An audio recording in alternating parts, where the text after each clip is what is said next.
Bonjour à tous, bienvenue dans les studios du Figaro TV. Peut-on laisser des fillettes voilées dans l'enceinte de la très laïque Assemblée nationale? La polémique ne cesse d'enfler autour des photos révélant la présence de ces élèves dans les rangs du public mercredi au Palais Bourbon. Spécialiste de l'entrisme islamiste, Florence Bergeau-Blaclair nous donnera son point de vue. On parlera aussi de ce qui s'est passé la nuit dernière à la Philharmonie de Paris et bien évidemment de son dernier livre, Le djihad par le marché. C'est aux éditions Odile Jacob. Le Made in France est-il une bonne affaire à l'heure de l'offensive Chine? On posera la question à Timothée Delem et à ses interlocuteurs au salon Made in France, porte de Versailles. Et puis, il est le ponte, l'un des meilleurs spécialistes des relations internationales contemporaines. Le professeur Georges-Henri Soutou scrute avec attention, avec acuité, les relations entre l'Europe et la Russie et bien entendu la guerre en Ukraine. Il est l'invité de Point de vue.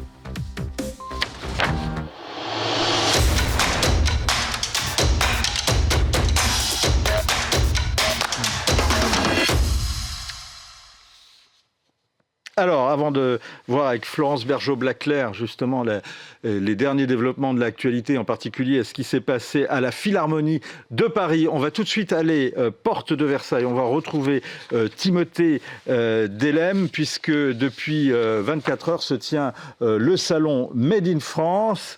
Une question vient à l'esprit parce que c'est au cœur de l'actualité cette semaine. Le Made in France, c'est séduisant, mais est-ce que face à la déferlante Chine, cette marque et le concept du Made in France peut relever le défi? Eh bien, Vincent, écoutez, c'est toute la question, effectivement, ici, sur ce salon du Made in France. C'est la 13e édition sur ce salon ici, porte de Versailles. Je vous propose de regarder un petit peu d'abord à quoi ça ressemble. Nous sommes dans le pavillon principal, ici, avec donc plus de 1000 exposants cette année encore qui ont répondu présent. Ce sont près de 100 000 personnes attendues cette année encore. C'est en tout cas ce que nous disait tout à l'heure la présidente, la fondatrice de ce salon, Fabienne Delahaye. Beaucoup de monde donc attendu. C'est un enjeu extrêmement important. Et vous parliez de la question des prix parce que c'est un enjeu particulièrement important quand on parle du Made in France. On va poser la question effectivement à Fabienne Delahaye dans quelques instants justement sur sa vision des choses, avec notamment cette polémique Chine qui est, on le disait, dans toutes les têtes. On va lui poser la question dans quelques secondes si vous me laissez le temps d'aller la rejoindre. Évidemment qu'on va vous laisser le temps d'aller la rejoindre et de savoir justement si ce salon est véritablement un succès. Bonjour Florence Bergeau-Blaclair. Bonjour. Une question d'actualité, c'est l'autre phénomène d'actualité. C'est surtout marqué ce qui s'est passé la nuit dernière. Ce sont ces fumigènes qui ont été lancés dans les travées de la Philharmonie de Paris et à l'occasion d'un concert donné par l'orchestre israélien. Que vous inspire ce qui s'est passé? Que vous inspirent ces images? Moi, ce que je me suis dit quand j'ai vu ces images, c'est heureusement que ça n'était que des fumigènes. Il y avait des contrôles. Alors, j'ai un certain nombre de personnes qui étaient sur place et qui m'ont raconté ce qui s'est passé. Il y avait des contrôles d'une entreprise privée qui ont été faits plus ou moins bien. Et donc, un certain nombre de personnes sont arrivées. Je crois qu'ils ont perturbé 3 fois l'événement avec des fumigènes. Donc, vraiment, on aurait pu avoir un deuxième Bataclan. Donc, je pense qu'on n'a pas pris. Je pense, oui. Je pense qu'on n'a pas pris la mesure de l'insécurité que vivent aujourd'hui les Juifs de France et les Juifs d'Europe en général. On a pourtant des signaux très clairs sur les réseaux sociaux. On a des intimidations dans un contexte post-7 octobre. C'est évidemment quelque chose de très sensible pour la population des Juifs d'ici, parce qu'il y a eu ce traumatisme. Et donc, c'est plus que de l'intimidation, c'est plus que des actes politiques, des messages. Et ce qui est étonnant, c'est que le parti LFI n'a pas condamné. Alors que même se refuse à le condamner. C'est refusé à le condamner. Comme Manon Aubry et donc c'est très préoccupant. Il faut des mesures très fortes de prévention et de sanctions. C'est en toile de fond le conflit israélo-palestinien. Est-ce que néanmoins vous y voyez une main d'entrisme islamiste? Pour moi, c'est évident. Ah bon? Oui, les liens, de toute façon, on est en train de les mettre au jour, avec justement cette commission à l'Assemblée nationale qui met au jour les liens qu'entretiennent certains éléments de la France insoumise et de la gauche radicale. Dans ce qui s'est passé à la Firmin. Le fait qu'elle ne condamne pas, qu'elle se refuse à condamner, c'est que quelque part, elle approuve. Donc, non, il y a des liens évidents qui sont, pour le moment, je dirais, purement politiques. Il n'y a pas de passage à l'acte, mais ils peuvent très bien être débordés par des mouvements beaucoup plus violents. Mais est-ce qu'on peut être pro-palestinien, pardon Florence Vergeot-Blaclair, aujourd'hui anti-israélien, anti-sioniste et forcément islamiste? Non, on peut être simplement de la gauche radicale pour être antisioniste, parce que l'antisionisme, c'est la représentation de l'anticapitalisme mondial, etc.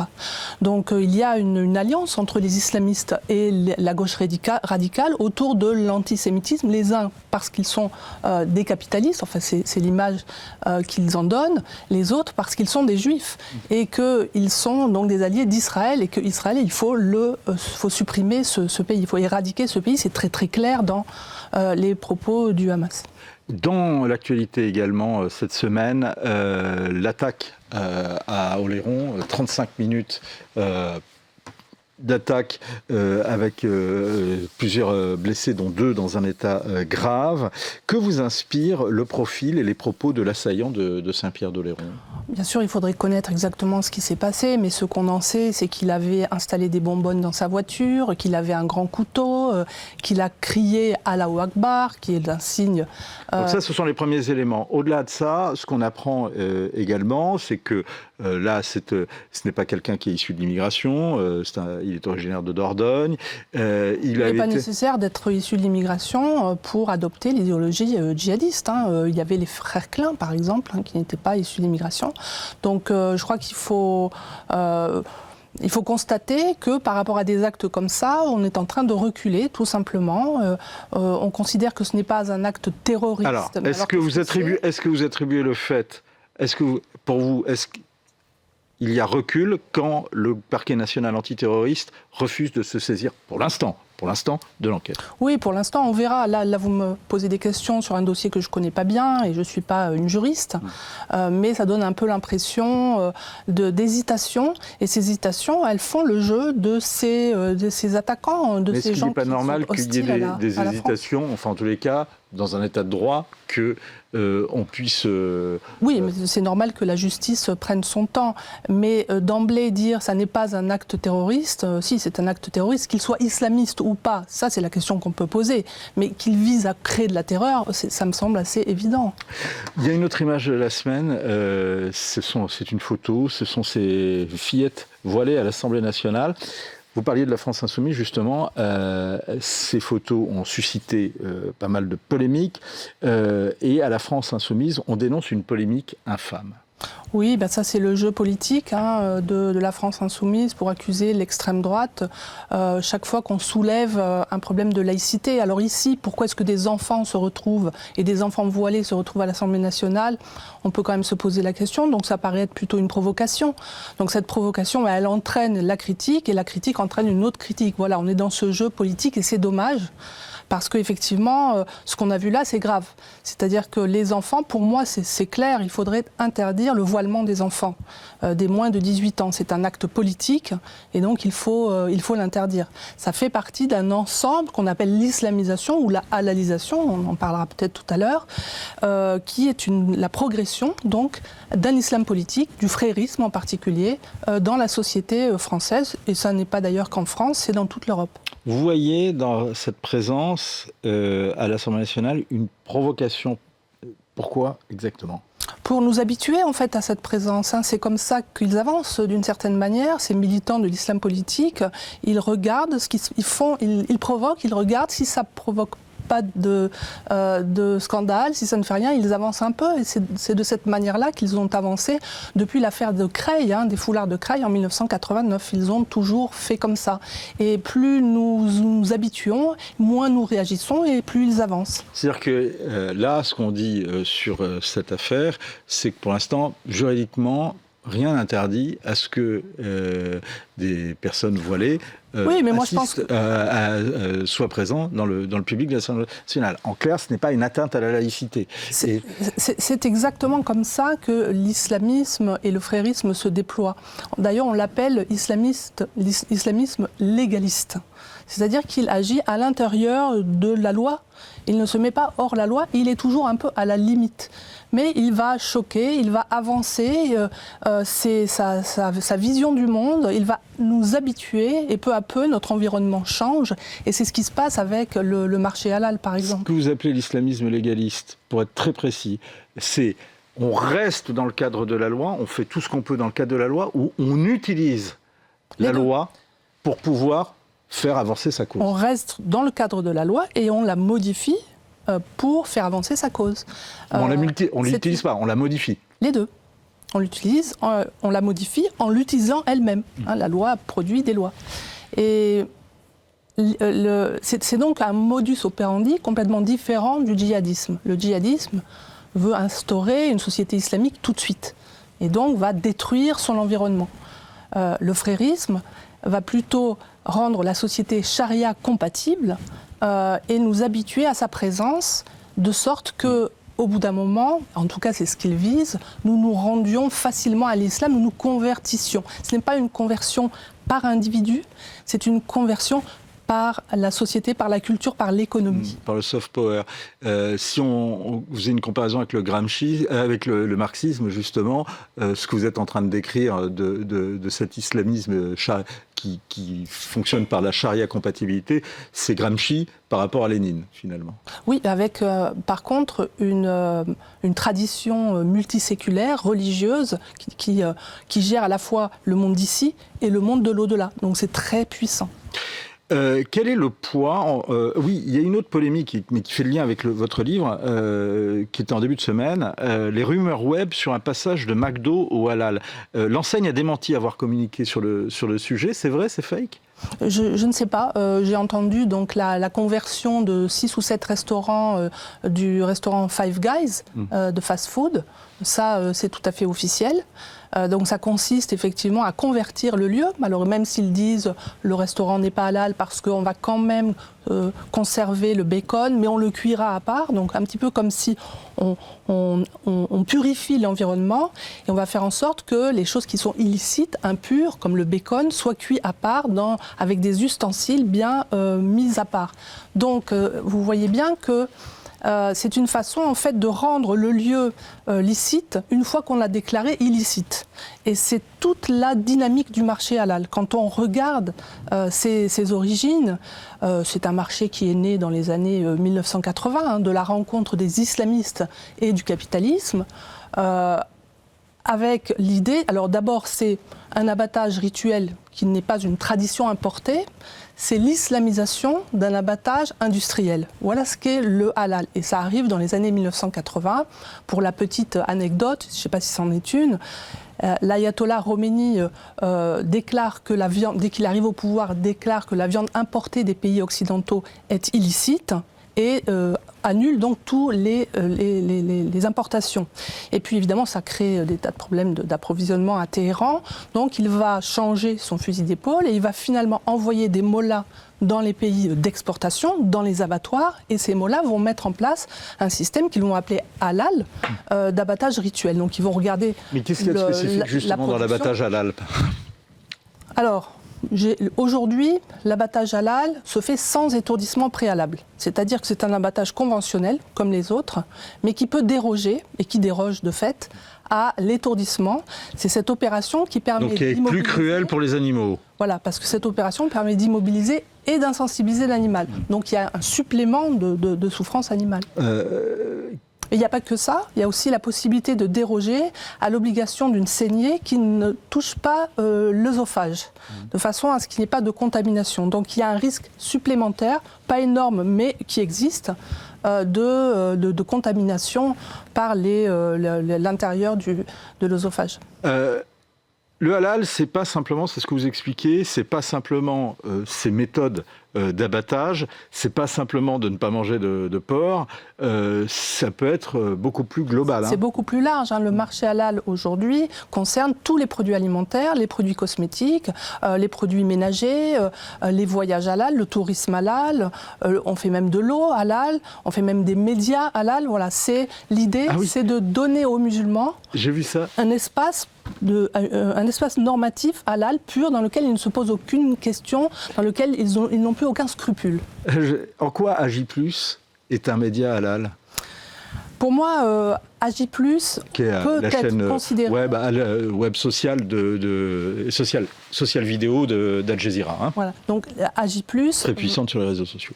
C'est une chaîne qui à la fois communique en direction, en appui, en soutien aux islamistes et aussi en soutien aux LGBTQI. Donc on peut se dire comment ça se fait, est-ce que c'est très halal. Mais si vous regardez la façon dont ils le font, ils ne vont pas publier des images qui choqueraient les musulmans, ils vont éventuellement diffuser des images floutées des cuisses des joueurs de football, des choses comme ça.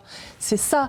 Le média halal, c'est le média qui ne va pas confronter les musulmans à des choses qu'ils ne peuvent pas voir, qu'ils sont supposés ne pas pouvoir voir. Juste une question. En quoi, finalement, l'halalisation de la viande aujourd'hui, par exemple, pose un problème pour notre consommation, pour votre consommation, pour ma consommation? Ça ne pose aucun problème si on sait exactement ce qu'on mange. C'est-à-dire quelqu'un qui va acheter dans une boucherie halal une viande halal, ça ne pose aucun problème. Sauf c'est peut-être une modification du goût.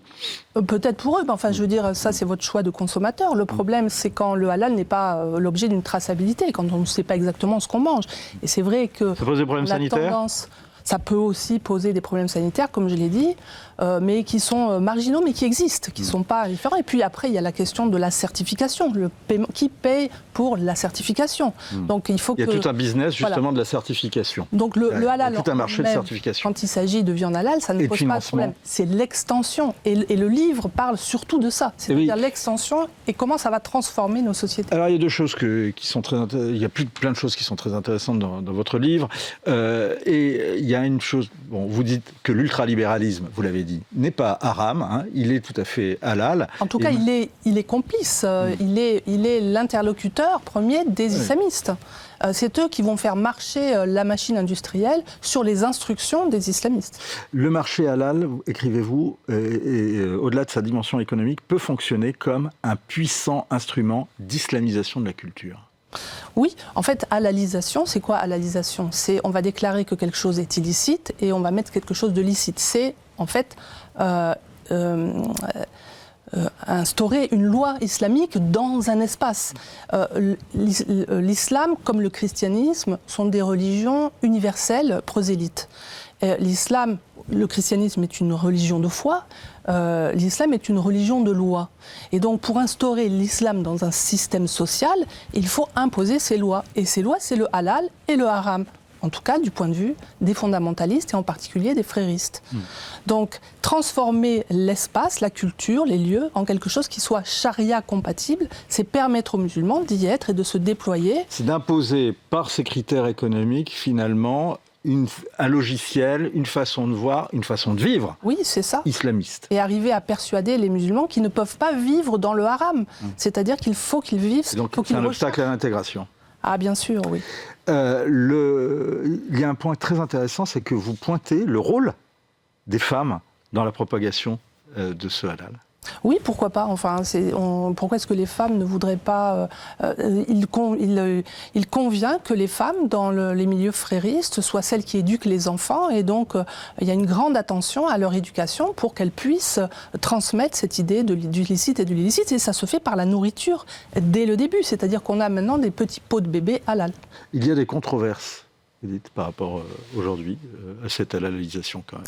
Oui, forcément. Sur la souffrance animale, on l'a dit tout à l'heure. Il y a des réactions parce que les gens se rendent compte que quand ils vont à Five Guys, les choses ont changé, que le bacon, c'est devenu l'élément toxique, c'est l'élément illicite. Même si les gens qui n'ont pas de croyances particulières, n'ont pas de souhait alimentaire particulier, qu'on leur impose quelque chose au nom d'une religion, il faut comprendre que ça peut choquer.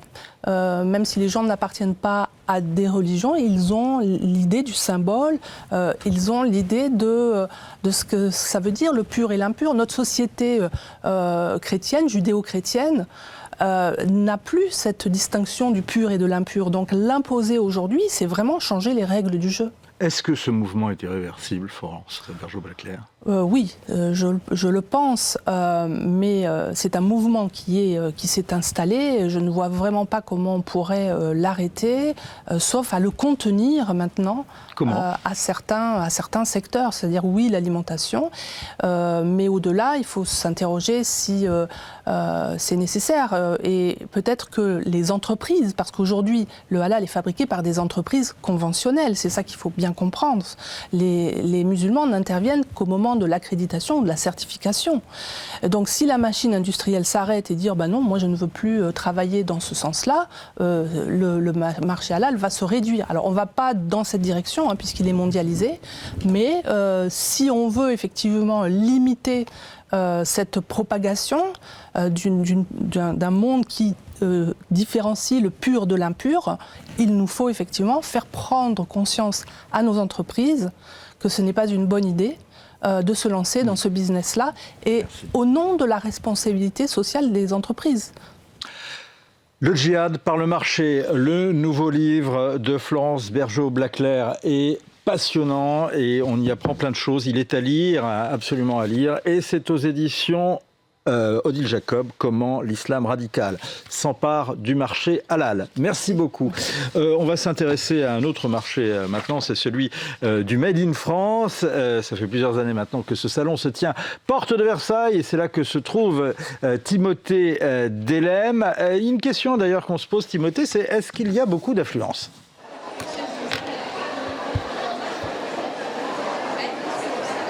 Oui, Vincent, il y a beaucoup de monde aujourd'hui. C'est la deuxième journée de ce salon du Made in France, ici porte de Versailles, dans ce pavillon, un pavillon unique, mais beaucoup de monde. 1000 exposants cette année, tout comme l'année dernière. D'ailleurs, un salon qui a beaucoup grandi, beaucoup évolué depuis sa création. C'était en 2013 avec sa fondatrice Fabienne Delahaye qui est avec nous dans un instant. 100 000 personnes attendues, vous les voyez ici dans les différentes travées avec donc ces différents stands. Il y a beaucoup de choses, il y a de l'innovation, et il y a évidemment tout ce qui est textile, tout ce qui est accessoires de mode, il y a beaucoup de gastronomie également. On va un peu faire le point sur ce salon du Made in France. Justement, donc l'objectif ici, c'est quoi ? Eh bien, c'est de convaincre les consommateurs d'acheter français, mais vous le disiez tout à l'heure en début d'émission, il y a aussi l'obstacle des prix. Évidemment, le Made in France, c'est bien, mais est-ce qu'on a vraiment les moyens de se le payer ? On va en parler justement avec Fabienne Delahaye, la présidente et fondatrice de ce salon. Bonjour, merci d'être avec nous. C'est la grand-messe annuelle du Made in France qui se tient aujourd'hui pour vous. C'est vous qui avez créé ce salon il y a maintenant 13 ans, me semble-t-il. Alors en 2012. En 2012, et non pas 2013, comme je le disais à l'instant. Beaucoup de monde, ça veut dire que le Made in France, c'est encore à la mode, malgré tout. Alors le Made in France marche plutôt bien, la preuve par les chiffres, et notamment ce salon. Nous sommes partis en 2012, année de la création du salon, avec 78 exposants et 15 000 visiteurs. Aujourd'hui, nous avons accueilli plus de 1000 exposants et attendons plus de 110 000 visiteurs. Alors vous voyez le chemin accompli. Je suis d'autant plus heureuse d'annoncer ces chiffres. C'est que ça veut dire quoi, ces chiffres ? Ça veut dire qu'il y a une prise de conscience. Il y a une prise de conscience, notamment de certains consommateurs, pas tous bien sûr, que les Made in France sont des enjeux en termes d'emploi, de préservation des emplois, de préservation de l'environnement, de préservation des savoir-faire, de retrouver des services après-vente identifiables. Donc les enjeux sont tels, après 30 ans de désindustrialisation, que ce salon finalement fait œuvre utile. Et je le disais, c'est encore à la mode le Made in France. C'est vrai qu'on a pu en douter par un moment, et notamment avec cette polémique Chine qui est évidemment dans toutes les têtes ici à l'occasion de ce salon. On a vu que d'ailleurs ça fonctionne. Beaucoup de monde mercredi à l'ouverture de cette boutique Chine au BHV.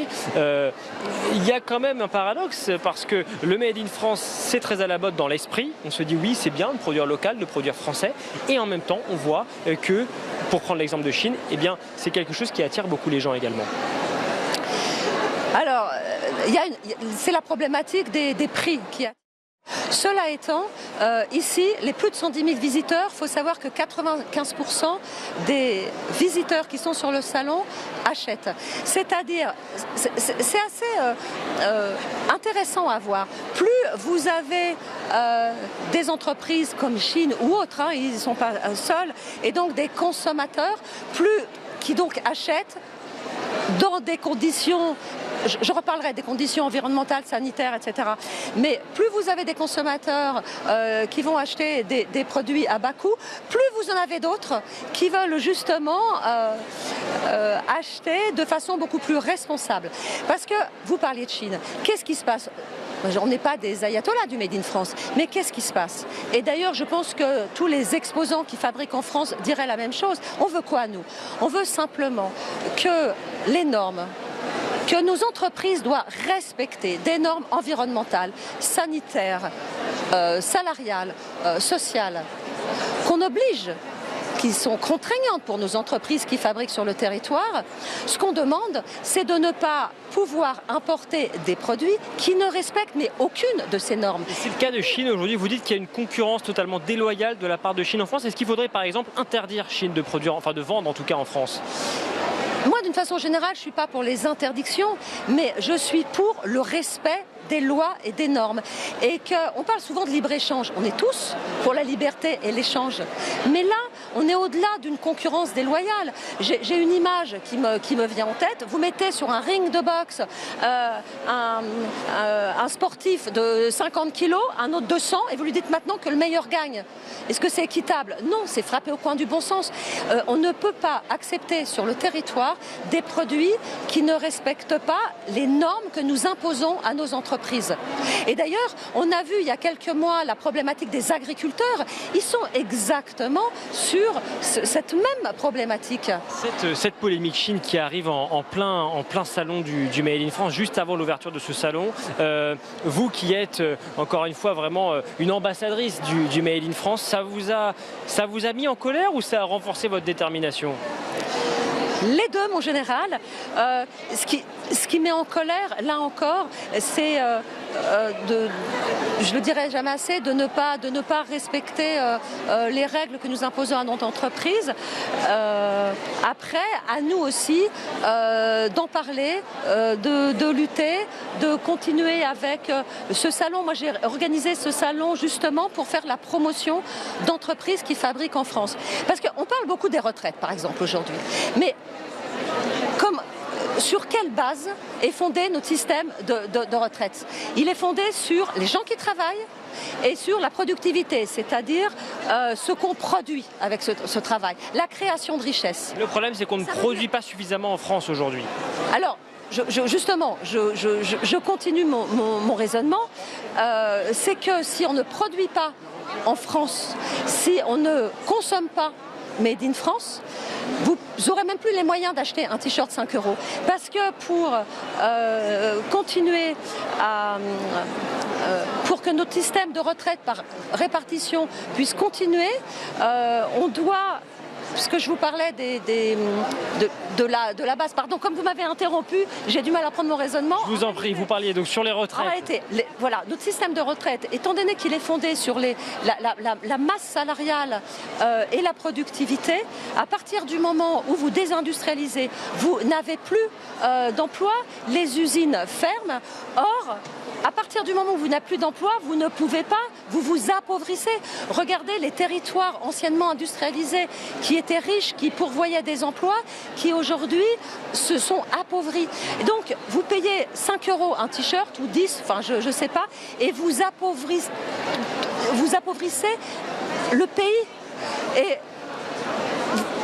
vous augmentez le déficit commercial qui est déjà abyssal, vous avez moins d'impôts, c'est-à-dire que parfois j'ai envie de dire, ok, vous voulez acheter un t-shirt à 5 €, mais à ce moment-là, il faut vivre de la même façon que les producteurs de ce pays. Achetons chinois et vivons comme un chinois. Est-ce qu'on accepterait ça? Ce que certains vont vous rétorquer, Fabienne Delahaye, ils vont vous dire oui, mais c'est le principe même du libre-échange, c'est le principe même de la mondialisation finalement. Le libre-échange avec des conditions équitables. Je revendique juste, je lutte au quotidien simplement pour l'équité, que les mêmes règles soient respectées par tous. Ce n'est pas le cas. Et là, on parle beaucoup du Mercosur et de ce qui va se passer. La problématique va se poser aussi pour les produits agricoles. Est-ce que vous avez envie de consommer des produits qui ne sont pas conformes, notamment pour des questions sanitaires? Et d'ailleurs, si je dois juste avoir un argument, disons, qui égoïste, c'est-à-dire, ok, je m'en fiche comment ces produits sont fabriqués, je m'en fiche des enfants qui travaillent, je me fiche des conditions sanitaires des autres, ok. Mais sachez que les études montrent, et de façon assez importante, que tous ces produits, la plupart des produits, quand vous avez des contrôles aléatoires en douane, ne sont pas conformes aux règles sanitaires, c'est-à-dire avec des produits, des substances interdites en France depuis des décennies, parce que potentiellement cancérigène. Donc, enfin, je sais pas, c'est juste invraisemblable de se dire j'achète pas cher et en même temps je prends potentiellement le risque d'être malade. Il n'y a pas de mystère. Alors, je vous propose de continuer. Ça veut dire que ce ne sont pas les mêmes articles, ce ne sont pas les mêmes chaussettes, ce ne sont pas les mêmes t-shirts, ce ne sont pas les mêmes produits. Et alors justement, et je vous propose de continuer de déambuler un peu dans le salon parce que beaucoup de monde, et on les voit ici, que leur dites-vous à ces gens qui viennent, ou alors à l'inverse, à ceux qui vont aller justement au BHV consommer chez Chine et qui vont vous dire oui mais attendez, moi pourquoi est-ce que vous m'empêcheriez d'aller acheter le produit que je souhaite acheter, notamment pour des raisons de prix. Ils ont également des arguments qui peuvent tout à fait être entendables. Alors oui, mais moi en fait je m'adresse simplement aux consommateurs pour leur dire faites attention, vous allez vous appauvrir. C'est-à-dire qu'à moyen terme, à long terme, le pays va s'appauvrir et on n'aura plus les moyens d'avoir un système de retraite, des écoles qui fonctionnent, des hôpitaux qui peuvent vous soigner correctement. Donc c'est un danger. Mais à la limite, je ne m'adresse pas prioritairement aux consommateurs. Je m'adresse là aussi au pouvoir politique. J'aurais deux demandes si je devais résumer. Un, ce que je ne cesse pas de vous dire, de ne pas recevoir sur le territoire des produits qui ne respectent pas les normes. Échangeons. Vous savez, moi quand j'achète, je ne sais pas, de la feta, eh ben, je préfère qu'elle vienne de Grèce parce que je me suis dit qu'ils ont ce savoir-faire-là. On a tous des savoir-faire, on est tous pour les échanges. Des échanges loyaux et équitables. Et la deuxième revendication que j'aurais, c'est d'orienter la commande publique de façon un peu plus systématique vers des fabrications françaises afin de préserver nos emplois, nos savoir-faire. Ce que vous dites là est un discours que l'on entend quand même assez régulièrement dans les médias. Vous qui avez lancé ce salon il y a une dizaine d'années, vous avez le sentiment quand même que le climat a évolué. Aujourd'hui, on est quand même beaucoup plus ouvert, beaucoup plus favorable au Made in France que ça n'était le cas. Lorsque vous avez lancé le salon, vous étiez quand même assez précurseur à l'époque. Alors oui, ce qui est très amusant, c'est qu'il n'y a quand même pas si longtemps, 2012, quand j'ai eu l'idée de créer ce salon, j'ai eu des réactions tout à fait étonnantes en disant mais comment ça, mais c'est ringard, t'as rien compris à la mondialisation heureuse. Ça c'était dans le meilleur des cas. Dans le meilleur des cas, j'étais passéiste et ringarde, ça va encore, et dans le pire nationaliste. Alors que moi je voyais économie, je voyais créer de la richesse sur le territoire, préserver les emplois, préserver le savoir-faire. On me répondait politique en face, ce qui était fou. Et là, l'excellente bonne nouvelle, et d'ailleurs je vous disais qu'on est passé de 15 000 visiteurs à plus de 110 000 visiteurs, c'est qu'aujourd'hui la bonne nouvelle, c'est que le Made in France, la réindustrialisation fait consensus. Et ça, c'est une excellente nouvelle. Vous savez, il y a ce que me disent toutes les entreprises qui sont ici, les exposants, m'ont dit quelque chose, c'est pendant ces 4 jours, alors que la situation économique et politique est pour le moins, disons, je voudrais pas dire anxiogène, mais voilà, on va dire indécise. C'est 4 jours un petit peu hors du temps, où on a des consommateurs qui sont heureux d'être là, qui sont enthousiastes, qui veulent savoir comment les produits sont fabriqués, par qui ils sont faits, dans quelles conditions. Et ces 4 jours hors du temps, en fait, eh ben, c'est vraiment très enthousiasmant. Merci, on remercie donc Fabienne Delahaye, présidente de ce salon. Et justement, on évoquait à l'instant justement ces entrepreneurs, ces exposants qui sont ici. Et on a rendez-vous avec cette entreprise Lifeease, vous les voyez. Ce sont eux qui ont remporté le Grand Prix de l'innovation Made in France 2025. Grand Prix qui leur a été décerné hier soir, et on est justement avec le PDG de cette entreprise. Vous êtes avec nous, Joël Calvan, merci beaucoup. D'abord ce prix, j'imagine que c'est quelque chose qui vous encourage quand même. Le prix du Made in France aujourd'hui, c'est quelque chose qu'on a plutôt envie de recevoir. En tout cas, vous l'affichez assez fièrement. J'imagine que c'est une agréable surprise pour vous. Ouais, bien sûr, on a été très agréablement surpris, et ça vient récompenser tous les efforts qu'on fait et tout l'engagement qu'on met dans le Made in France, parce que nos défilateurs, ils sont conçus à Paris et ils sont produits à Honfleur en Normandie de notre usine, et donc on travaille sur ça depuis des années. On est très fiers d'être reconnus pour l'innovation et pour le côté Made in France. Et donc ces défibrillateurs que vous créez dans le cadre de cette entreprise, ils sont tous fabriqués à Honfleur en Normandie. Eh bien, présentez-nous un petit peu cette innovation qui vous a valu ce fameux prix. Donc voilà, ça c'est un défibrillateur, et ce qu'il a de particulier, c'est qu'il est vendu justement aux particuliers et non pas par exemple aux entreprises, aux hôpitaux. Alors exactement, alors il est vendu aux deux, mais la révolution de ce qu'on a fait, c'est qu'on a créé le premier défibrillateur conçu pour les particuliers, parce que 80% des arrêts cardiaques ont lieu au domicile des particuliers. Donc notre mission avec Lifeease, c'est de permettre à tous les citoyens et à toutes les entreprises d'être capables de sauver des vies en cas d'arrêt cardiaque. Parce que ce qu'il faut savoir, c'est que l'arrêt cardiaque, c'est la première cause de mortalité évitable en France, en Europe. 50 000 morts chaque année en France, de tout âge, des personnes qui en moyenne ont 60 ans, qui parfois sont beaucoup plus jeunes. Et surtout, face à un arrêt cardiaque, il faut agir dans les 4 premières minutes, avec des gestes simples et un défibrillateur à portée de main. Alors justement, en 2 mots, en quoi ça marche et quelle est la plus-value de ce que vous apportez de ce Made in France justement? Alors, déjà, ce qu'on a conçu, c'est un défibrillateur qui est petit, qui est léger, qui est très simple à utiliser. En cas d'urgence, on l'ouvre, je pourrais vous faire une démonstration après. On appuie sur le bouton on, on est guidé pas à pas par une voix. C'est le défibrillateur qui va décider seul s'il faut délivrer un choc ou pas. Donc on ne peut pas se tromper, il n'y a aucun risque. Et il va guider aussi pour le massage cardiaque. Et dans les particularités qu'on va avoir, il a un mode enfant qui adapte l'énergie si la victime est un enfant. Il est bilingue et surtout, il est connecté. Et en fait, la connectivité, ça permet de résoudre le principal problème des défibrillateurs dans les lieux publics, qui est la maintenance. Là, on suit le défibrillateur à tout moment pour être sûr qu'il fonctionne. Et en fait, on en prend la responsabilité. Donc pour le client, c'est hyper accessible d'un point de vue économique, mais ils savent qu'en cas d'urgence, ils sauront l'utiliser. Alors, et justement, c'est là que la question qui blesse finalement arrive, mais vous l'avez un petit peu devancé sur cette question économique, parce que c'est vrai que le Made in France, c'est bien, c'est beau, ça donne envie. Le problème, c'est que bien souvent, ça coûte plus cher. Comment est-ce qu'on fait aujourd'hui quand on veut fabriquer en France, mais qu'on veut malgré tout garder une compétitivité? Alors, il y a 2 choses. Il y a le côté déjà accessibilité. Nous, avec Lifeease, pour le rendre accessible au plus grand nombre, on a repensé le modèle économique. Aujourd'hui, notre défibrillateur, il est proposé sous la forme d'un abonnement, un peu comme un abonnement téléphonique, une trentaine d'euros par mois. Ça comprend le défibrillateur, la maintenance, les consommables, de la formation, absolument tout. Donc ça le rend déjà accessible. Après, sur le choix du Made in France, ça dépend probablement des produits, mais sur un produit complexe comme ça, médical, industriel, avec de l'électronique, oui, c'est un peu plus cher à produire pour nous, c'est plus cher, mais on essaye de le rendre accessible, ça fait un petit peu moins de marge. On travaille beaucoup sur les services, et c'est aussi pour ça que la location permet d'allier les deux, le rendre accessible à tous, et nous permettre de le produire et d'assurer des bons services derrière. Ce qui fait que le Made in France, finalement, c'est devenu un argument de vente aujourd'hui pour vous? Oui, bien sûr. Alors ça dépend évidemment des clients, mais aujourd'hui, les particuliers en France et les petites entreprises sont très sensibles au sujet du Made in France. Elles veulent, comme nous, soutenir l'économie locale, l'emploi industriel français, et surtout c'est un gage de qualité. On parle d'un produit qui doit sauver des vies, donc choisir la qualité française, c'est crucial.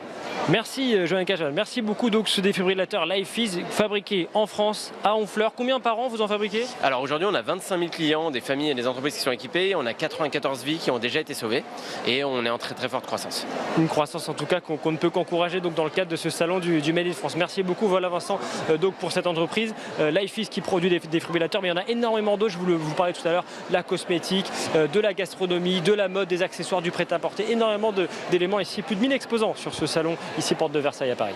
Eh bien, merci beaucoup Timothée, et je rappelle que le salon Made in France se tient jusqu'à dimanche soir inclus. Merci beaucoup et merci à Camille Jaïr qui vous accompagnait. Bonjour Georges-Henri Soutou. Bonjour Vincent Roux.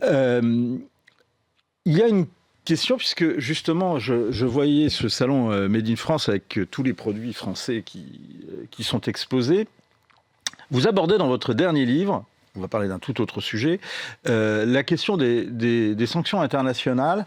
Et finalement, si je vous ai bien lu, mais corrigez-moi si je me trompe, les sanctions internationales à l'encontre de la Russie n'ont pas eu autant l'impact escompté par ceux qui les absolument pas. On prévoyait un impact beaucoup plus rapide. Je ne dis pas qu'à terme, après des années, l'économie russe, qui s'est transformée complètement depuis le début du conflit, ne sera pas finalement perdante, disons, d'un point de vue économique global. Mais pour le moment, ils ont réussi à produire ce qui est important pour eux, l'énergie, les armements, à moderniser leurs armements, avec certaines importations, mais une base industrielle qui s'est développée considérablement dans le domaine des armements. Donc ce que vous êtes en train de me dire, Georges-Henri Soutou, c'est que plutôt la guerre a été plutôt favorable à l'industrie russe que l'inverse. Oui, la guerre était plus favorable à l'industrie russe que l'inverse, au moins qu'au moyen terme. Ça, long terme, ça, je serais peut-être plus prudent. Mais ça fait quand même depuis le début de l'opération spéciale, pour reprendre les termes de Vladimir Poutine, qu'on nous promet un effondrement de l'économie russe. Pour l'instant, il ne s'est pas produit, et c'est plutôt l'inverse qui se produit. C'est nous qui nous effondrons, parce que l'Allemagne et l'Europe en général ont perdu des sources d'énergie à bon marché, qui sont quand même essentielles, quoi qu'on dise, et ils ont perdu, les Européens, un marché d'exportation qui était extrêmement commode. Et c'est pas une histoire nouvelle, d'ailleurs, c'est pas Mme Merkel qui avait inventé ça. Hein. C'est toute l'histoire économique allemande et européenne, mais d'abord allemande, depuis la fin du 19e siècle. Je pourrais vous accabler de chiffres, mais enfin, c'est tout à fait clair. Vous ne nous accablez pas de chiffres et vous expliquez ça très clairement dès le début de votre ouvrage qui est absolument passionnant. Il s'appelle « La grande rupture de 1989 à nos jours ». Personne n'avait justement étudié sur cette période les relations entre l'Europe et la Russie du lendemain de la chute du mur de Berlin jusqu'au déclenchement de la guerre en Ukraine et en particulier de l'opération lancée le 24 février 2022 par Vladimir Poutine. On va y revenir. Mais question, tout simplement, voyez-vous aujourd'hui une issue, et quelle issue voyez-vous au conflit russo-ukrainien? Très franchement, je pensais le 15 août, quand Poutine est allé voir Trump en Corrège, qu'on se dirigeait quand même vers un début de négociation aboutissant à un cessez-le-feu. On dit à la coréenne, c'est un cessez-le-feu qui ne règle pas les choses juridiques, mais qui au moins arrête les combats, qui sont épouvantables. On ne va pas insister là-dessus, mais c'est une guerre épouvantable. Une guerre épouvantable à ce point-là concernée. Oui, parce que les civils sont touchés largement comme les soldats. Dans ces pays, un bombardement qui démolit une centrale électrique, il fait sauter pas seulement le courant, mais également le chauffage et l'eau. Parce qu'il faut chauffer les canalisations pour avoir de l'eau en Ukraine l'hiver. C'est comme en Russie d'ailleurs. C'est des choses. Oui, parce que si vous ne chauffez pas les canalisations, vous n'avez même pas d'eau froide parce qu'elle gèle dans les canalisations. Exactement. Je suis prêt. Bon, donc j'espérais donc que l'on aurait la possibilité de négociation, mais M. Poutine, à mon avis, a voulu trop faire monter les enchères, pour des raisons qu'il faudra un jour que l'historien puisse éclaircir. La plus simple est de penser que les Russes se sont dit que tant qu'à faire, ils pouvaient encore progresser pour avoir ensuite définitivement la paix avec les Ukrainiens. L'idéal stratégique, d'un point de vue strictement stratégique, étant de border le Dniepr tout du long. Parce que ça, c'est une vraie frontière qui en plus vous laisse un très large espace entre le Dniepr et la zone utile du Donbass et de la Russie, un très large espace qui, entre nous, largement constitué de marais, de forêts, qui n'a pas une énorme utilité, mais qui assure un arrière-plan stratégique tout à fait, un bastion stratégique ou un glacis stratégique tout à fait utile. Je crains que les militaires russes n'aient convaincu Poutine d'aller encore plus loin. Alors pour le moment, il est clair que les Russes croient être encore sur les dirigeants russes être sur disons, un vecteur ascensionnel. On n'a pas encore atteint ce que Clausewitz appelait le point de culmination, quand il faut commencer à penser à réduire la voilure, à commencer à négocier. On n'est pas encore là du point de vue russe. Psychologiquement, subjectivement, politiquement. Mais à mon avis, c'est une grave erreur parce qu'il sous-estime la capacité de nuisance des Américains eux-mêmes. Les dernières mesures de sanctions prises par Trump contre le pétrole russe et ses exportations risquent à terme d'être plus efficaces que ce qui avait été fait avant. Alors justement, c'est l'un des points très intéressants, passionnants de votre livre. Les relations américano-russes sont en fait assez intenses et passionnantes à revivre sous votre plume. Comment justement analysez-vous la relation Trump-Poutine ? Eh bien, c'est très difficile, puisqu'on a trop d'indications à cause des médias qui diffusent des images dans tous les sens, et le président Trump parle énormément et change constamment d'avis. Je ne veux pas dire qu'il dit n'importe quoi, ce serait pas juste, enfin, ça revient pratiquement à ça. Quant à Poutine, à l'inverse, il dit n'importe quoi, mais est-ce qu'il fait n'importe quoi ? Il a fait quand même beaucoup de choses assez différentes. Par exemple, dans le cas de la guerre d'Ukraine, est-ce qu'il donne des Tomahawks à l'Ukraine ou pas ? Il dit qu'il va les donner, puis il les donne pas. Enfin, une incertitude, mais qui amène les Russes, c'est ça qui est important, à réagir. Certaines des proclamations ostentatoires des Russes autour des armes nucléaires nouvelles qu'ils ont, etc., sont une façon, semble-t-il, de répondre à la menace latente, puis retirée, puis qui revient de fournir à l'Ukraine des armes à longue portée, capables d'aller frapper à 2500, 3000 km, et jusqu'à la région de Moscou, si vous voulez. Techniquement capable de le faire, si on les donne. Mais, bon. Et c'est un jeu qui est peut-être, comme il le fait souvent, une sorte de marchandage avec des pressions, enfin bon. Et la seule chose, c'est que c'est traduit en termes beaucoup plus crus, et je dirais de stratégie rationnelle, entre guillemets, par ses adversaires, qui ne sont pas des joueurs de poker, qui ne sont pas des marchands de biens. Ils sont plutôt des joueurs d'échecs. Ils sont des joueurs d'échecs et qui ne spéculent pas. Ils vont pas... Donc avantage aux joueurs d'échecs sur le joueur de poker, pour vous ?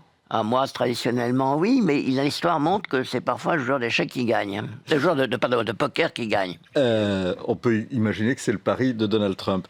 Votre livre, je disais, est passionnant en particulier parce qu'il permet de comprendre combien l'ambivalence de la relation entre la Russie et l'Europe remonte à loin.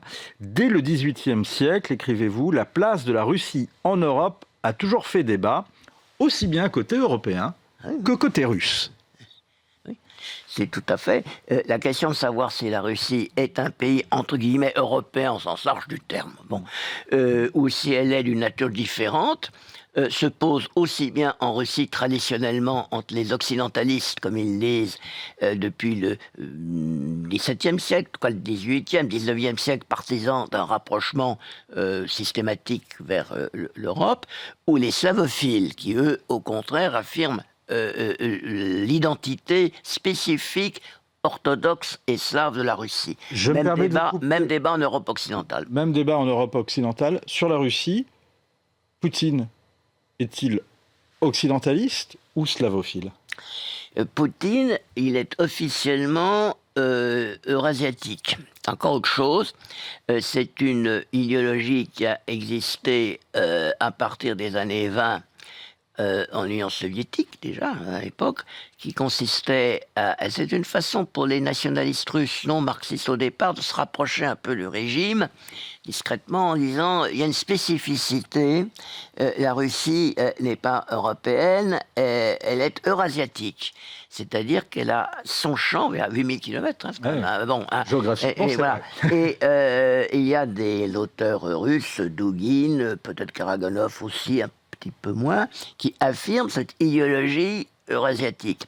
Et elle correspond à des conséquences très précises dans le domaine de la recherche universitaire russe. On a dit à nos collègues russes, ne travaillez plus sur l'Europe, travaillez sur le sud-est vu de Moscou, c'est-à-dire Moyen-Orient, Iran, Inde, Chine.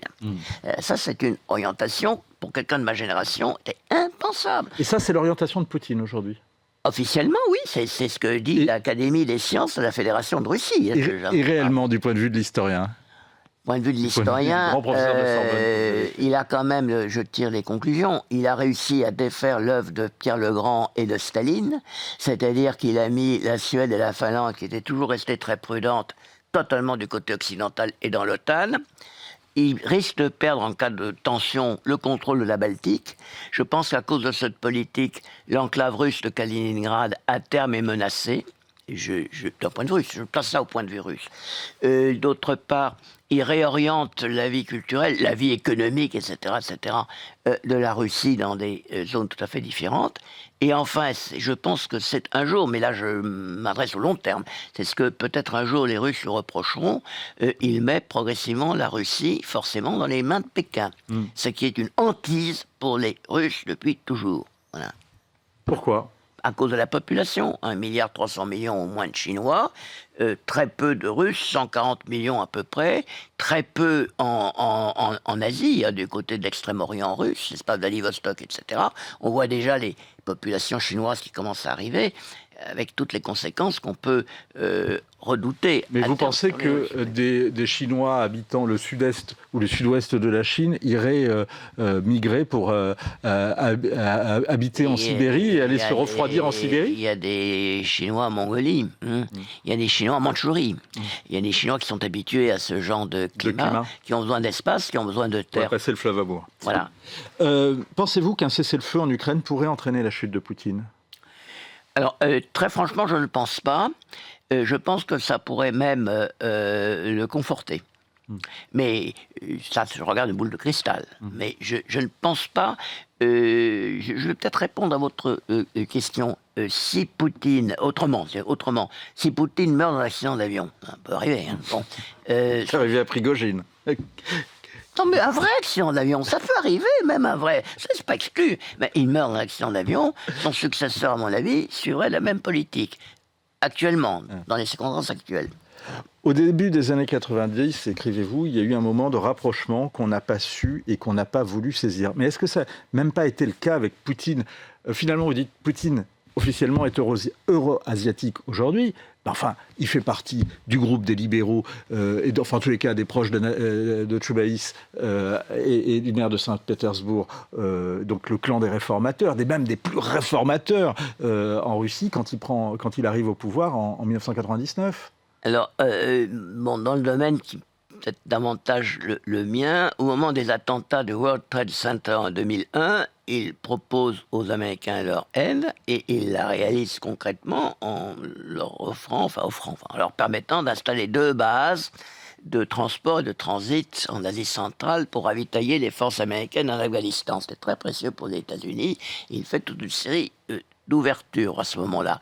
Alors, à moins de penser qu'il avait un degré de machiavélisme tout à fait exceptionnel, je pense qu'à ce moment-là, il pense utile de jouer la carte de soutien aux États-Unis face à l'extrémisme djihadiste, disons, qui correspond également à une menace pour du point de vue russe. La guerre en Tchétchénie suffit à rappeler ce phénomène. Il a évolué parce que, dire les choses très rapidement, les Américains et les Occidentaux en général n'ont pas suffisamment compris à quel point c'était important d'entretenir cette faible possibilité d'évolution. Et deuxièmement, les Occidentaux ont trop pris la Russie par sous la jambe. Pour parler très vulgairement, très rapidement, n'ont pas suffisamment tenu. Je n'ai pas dit qu'il fallait toujours faire ce que Moscou souhaitait, mais au moins tenir compte davantage qu'on ne l'a fait, et ça, le livre le démontre, à mon avis, des intérêts et des orientations russes. Une dernière question, peut-être, Georges-Henri Soutou. On vous écouterait pendant des heures, mais justement, c'est pour ça qu'il faut lire votre livre. Il y a tout un débat, une polémique autour de ce qu'on appelle le mémorandum de Budapest. Je suis désolé, il va falloir faire une réponse courte, mais est-ce que il est vrai, est-ce que vous pensez que l'Europe et les États-Unis ont trahi finalement leurs engagements de ne pas élargir l'OTAN aux frontières de la Russie? Alors ça, c'est 2 questions différentes. Le mémorandum de Budapest concerne une garantie, entre guillemets, donnée à l'Ukraine en échange de la remise de ses armes nucléaires. Bon, c'est une garantie qui va simplement réaffirmer les Nations Unies, la Charte des Nations Unies, etc. Pour les engagements de l'OTAN, vis-à-vis de l'OTAN? Alors ça, ce sont des engagements verbaux attestés par l'ambassadeur britannique à Moscou et l'ambassadeur américain à Moscou. Ils ont publié leur mémoire et d'autres sources, mais ce sont des engagements verbaux. Ils ne peuvent pas être autre chose que verbaux, parce qu'on ne peut pas, en droit international, signer qu'un pays n'entrera pas dans... Bon, voilà. Merci. Et il faut lire la suite dans La Grande Rupture. C'est un livre absolument captivant. Ce qui est terrible, c'est d'en interrompre la lecture, comme d'interrompre l'interview, mais il permet de comprendre avec acuité tout l'enjeu et toute la profondeur de la cassure entre Moscou et le reste de l'Europe. C'est absolument à lire, c'est absolument passionnant, c'est unique en son genre. La Grande Rupture de 1989 à nos jours, c'est aux éditions Talendier. Merci beaucoup, on se retrouve lundi avec notamment comme invité Éric Zemmour.